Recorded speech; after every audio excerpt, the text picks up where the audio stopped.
regards to that conversation, because it's an unusual thing talking about not non-monogamous relationships, polyamorous relationships, and that was it's a long conversation. And way back in the 90s, I was part of a group called with this group called Byways. It was a bisexual support group back in Orlando, Florida, and it was right after I had transitioned and been through surgery and everything like that,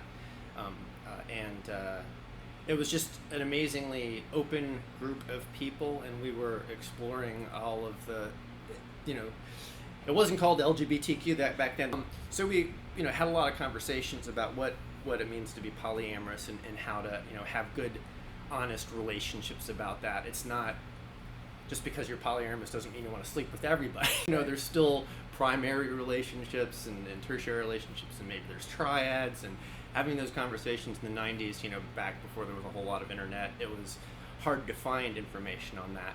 So when I hear people talking about it, I still feel like I'm kind of an activist in some way for that, in the midst of everything else. So if I felt like I had something to offer that wasn't being intrusive, so I said, okay, I'm gonna step in and maybe throw a few words out there, because I know that a lot of people are exploring that.